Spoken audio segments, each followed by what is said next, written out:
The phone call came into the Vallejo Police Department at exactly 12:40 a.m. A man's voice, calm and unhurried, spoke with chilling precision. He said he wanted to report a double murder. He gave directions to a remote parking lot. Then he said something that would haunt investigators for decades. He told them the same gun was used to kill those kids last year. Before the dispatcher could respond, the line went dead. The caller had just confessed to 4 shootings. He had given police his location, and he would never be caught. On the night of December 20th, 1968, a young couple drove to a quiet spot on Lake Herman Road in Benicia, California. David Faraday was 17 years old, a star athlete and honor student. Betty Lou Jensen was 16, attending her very first date. They parked in a gravel turnout near a pump house, a popular spot for local teenagers seeking privacy from parents and the prying eyes of small-town life. The area was isolated. Rolling hills surrounded the narrow road. The nearest house was over a quarter-mile away. At that time of year, sunset came early, and by 7 p.m., darkness had fully consumed the landscape.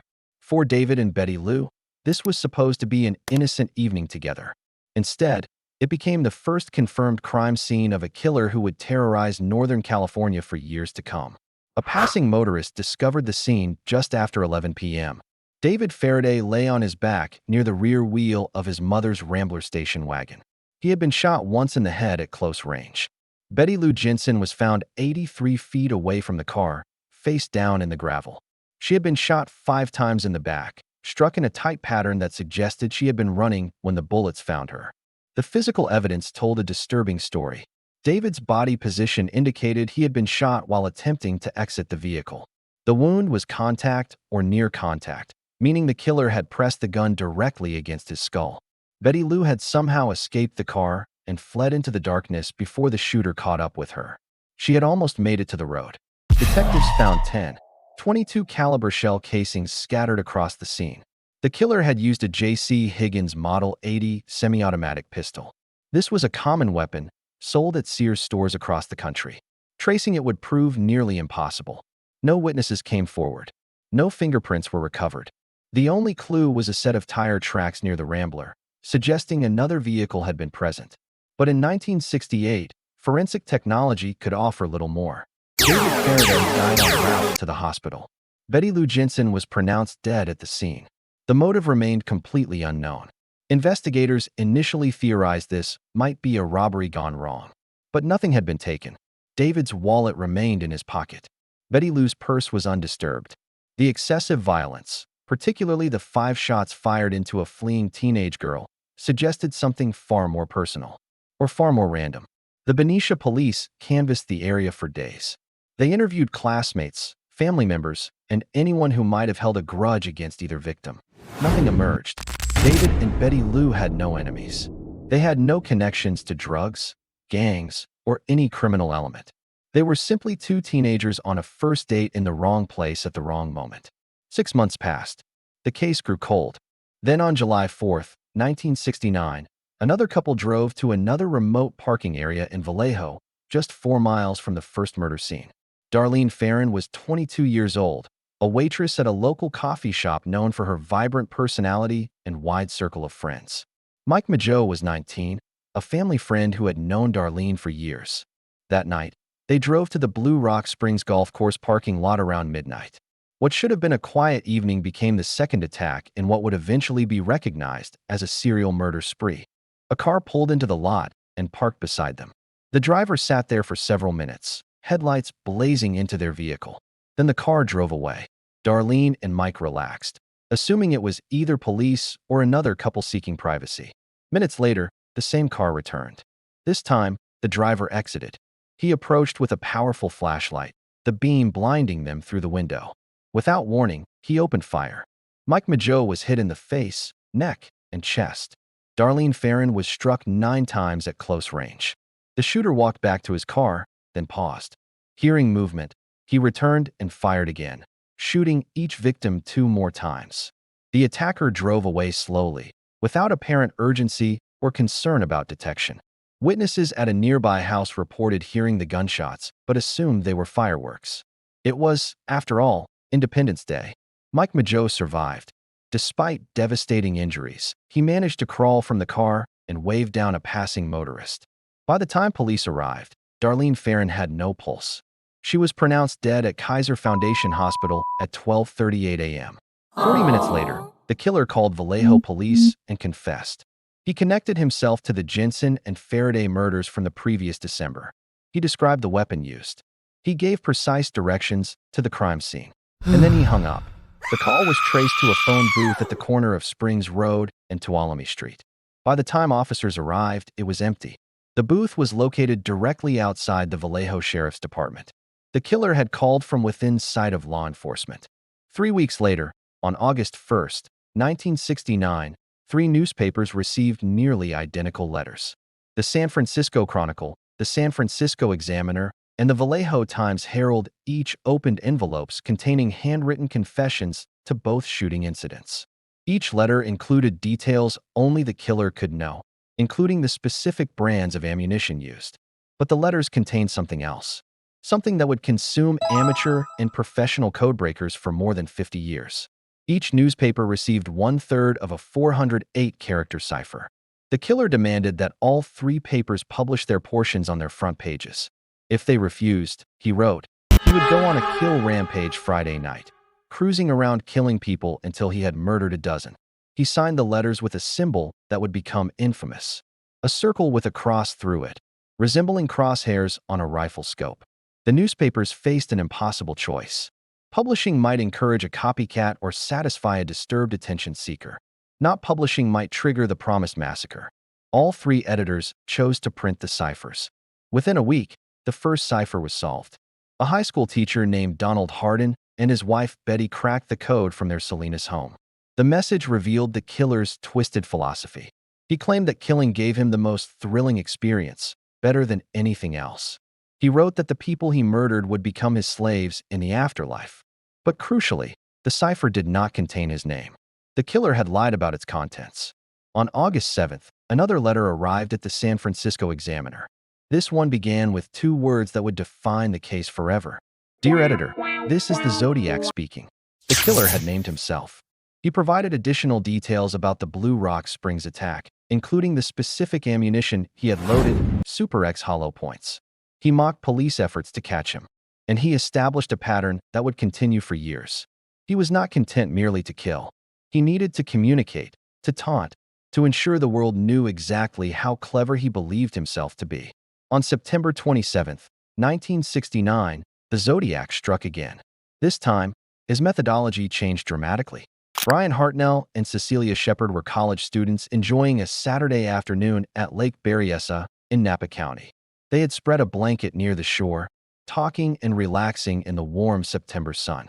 Around 6:30 p.m., a man approached from a nearby grove of trees. He wore a bizarre costume. A black executioner-style hood covered his head, with clip-on sunglasses over the eye holes. On his chest, he had attached a white bib displaying the crossed circle symbol. He carried a large knife and a pistol holstered at his waist. The man claimed to be an escaped convict from Montana. He said he needed their car and money to flee to Mexico. He ordered Cecilia to tie Brian's hands and feet with pre-cut lengths of clothesline. Then he bound Cecilia himself. What happened next defied his earlier claims of simple robbery. Without warning, the Zodiac began stabbing both victims. He attacked Brian first, driving the knife into his back 6 times. Then he turned to Cecilia, stabbing her 10 times in a frenzied assault that lasted several minutes. When he finished, he walked calmly to their car and wrote on the door with a black felt pen. He listed the dates and locations of his previous attacks, then added the current date with the words Vallejo and 12-7, indicating the approximate time of this attack. Brian Hartnell survived his wounds. He was able to describe his attacker in detail, estimating the man to be between 5'8" and 6 feet tall, heavy-set, and speaking in a measured, deliberate manner. Cecilia Shepard regained consciousness briefly but died 2 days later from her injuries. An hour after the stabbing, a man called the Napa Police Department from a pay phone. He reported a double murder at Lake Berryessa and claimed responsibility. When the dispatcher asked the caller to identify himself, he responded simply, "I'm the one who did it." The phone booth was located outside a car wash on Main Street in Napa. Police found a palm print on the receiver. The killer had not worn gloves. For the first time, investigators had physical evidence that could potentially identify the Zodiac. 2 weeks later, on October 11th, 1969, the Zodiac committed his final confirmed murder. And this time, there was a witness who saw his face. Paul Stine was a 29-year-old cab driver working the night shift for Yellow Cab in San Francisco. At approximately 9:45 p.m., he picked up a passenger in the Theater District and headed toward Presidio Heights, an affluent neighborhood near the Golden Gate Bridge. The fare ended at the corner of Washington and Cherry Streets. 3 teenagers across the street watched what happened next. They saw the passenger lean forward in the back seat. They heard what sounded like a car backfiring. Then they watched the passenger move into the front seat, rifle through the driver's clothing, and wipe down the interior of the cab with a rag. Before leaving, he tore a large piece of fabric from Paul Stine's shirt and walked calmly north on Cherry Street. The witnesses called police immediately. Their description was broadcast over the radio within minutes. A patrol car passed a white male walking on Jackson Street, just blocks from the scene. The officers stopped, but did not detain him. The dispatcher had incorrectly broadcast that the suspect was a black male. The man the officers encountered did not match that description, so they let him continue walking into the night. The Zodiac had been within arm's reach of 2 San Francisco police officers. He had spoken to them briefly before disappearing into the Presidio parkland. He would reference this encounter in subsequent letters, mocking the officers for their failure. 3 days later, the San Francisco Chronicle received another letter.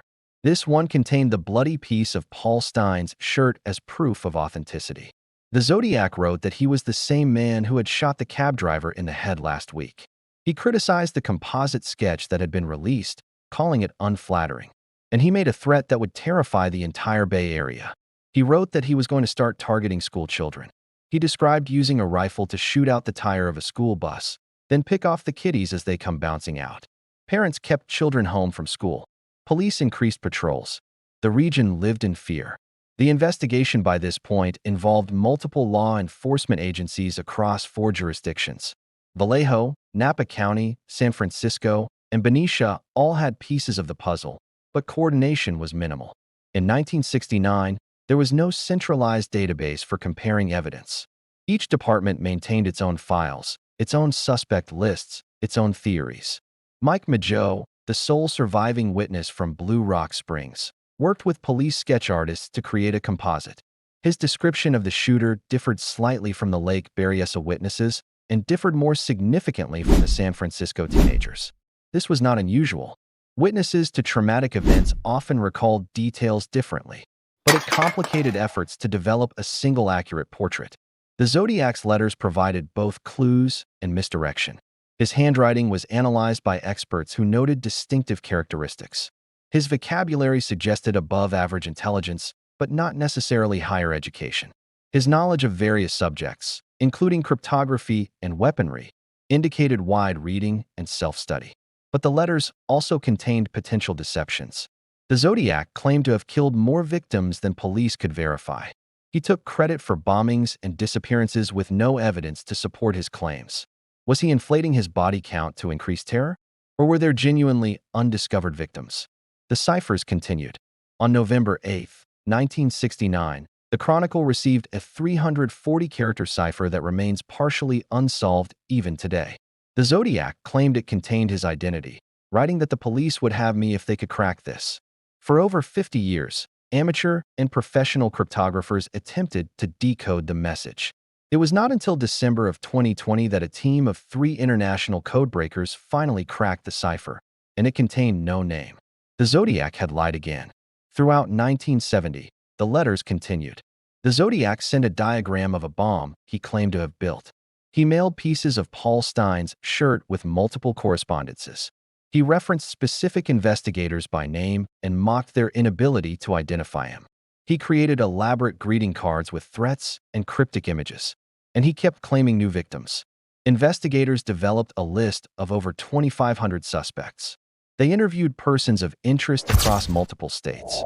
They analyzed handwriting samples from military records, DMV files, and employment applications. They tested fingerprints and compared them to the palm print from Napa. Nothing produced a definitive match. Arthur Lee Allen emerged as the primary suspect in the early 1970s. He was a convicted child molester living in Vallejo who matched general physical descriptions. His former friend reported suspicious behavior, including Allen allegedly discussing a story about hunting people that closely mirrored the Zodiac crimes months before they occurred. A search of Allen's trailer revealed numerous suspicious items, though nothing that definitively connected him to the killings. But the evidence against Allen remained circumstantial. His fingerprints did not match those recovered from crime scenes. His handwriting did not match the Zodiac letters according to multiple experts. Most damningly, Mike Mageau was shown a photo lineup in 1991 and identified Allen as the shooter, but Mageau had not picked Allen from earlier lineups, raising questions about the reliability of his delayed identification. Allen died in 1992, never charged with any Zodiac-related crime. For many investigators, he remained the best suspect. For others, the evidentiary gaps were too significant to ignore. Other suspects emerged over the decades. Richard Gaikowski was a journalist with alleged ties to radical groups. Lawrence Kane was a real estate salesman who matched witness descriptions and had connections to Darlene Ferrin.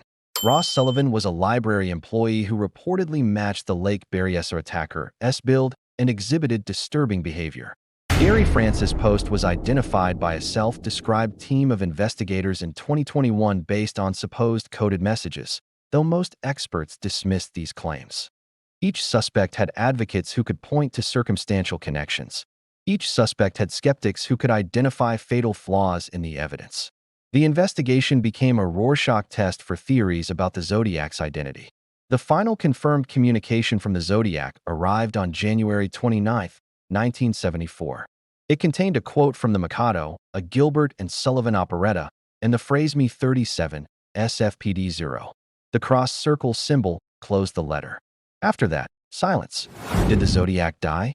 Was he incarcerated for unrelated crimes? Did he simply stop because the attention was fading or the risk was becoming too great? No one knows. The abrupt cessation of communications created another layer of mystery atop an already impenetrable case.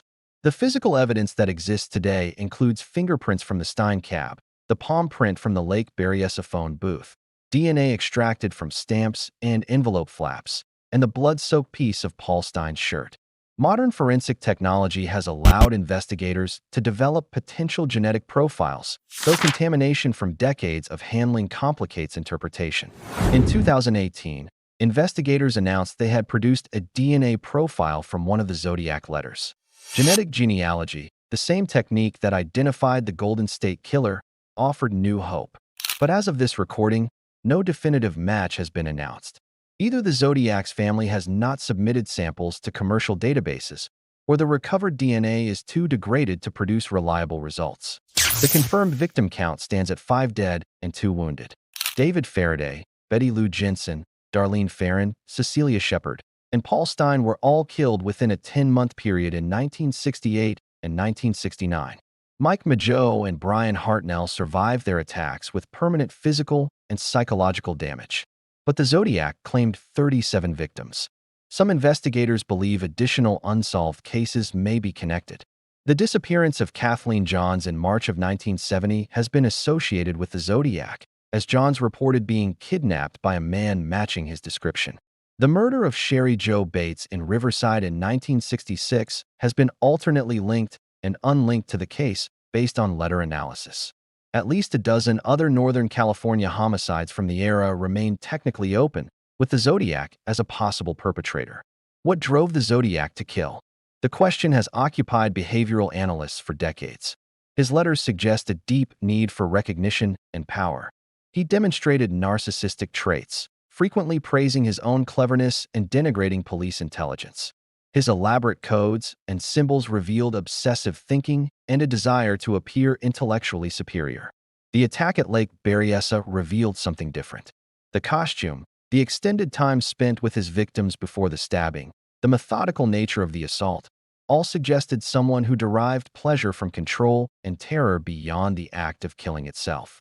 This was not a quick, efficient execution. It was theater. Yet the Zodiac also showed inconsistency. Sometimes he shot from a distance. Sometimes he approached victims up close. Sometimes he attacked strangers in their cars. Sometimes he took a cab. This variability has led some to wonder whether all the attacks were truly the work of one person or whether copycat elements might have complicated the case. The investigation's failures are well documented. The miscommunication that allowed the Zodiac to walk past police after the Stine murder, the lack of coordination between jurisdictions, the premature focus on Arthur Lee Allen to the exclusion of other suspects, the loss or contamination of physical evidence over time. Each misstep closed potential avenues that might have led to resolution. But the Zodiac also had advantages that any modern killer would lack. There were no surveillance cameras. There was no DNA testing. There was no internet to crowdsource analysis of clues. Cell phones did not exist to place suspects at crime scenes. Credit cards left no electronic trails.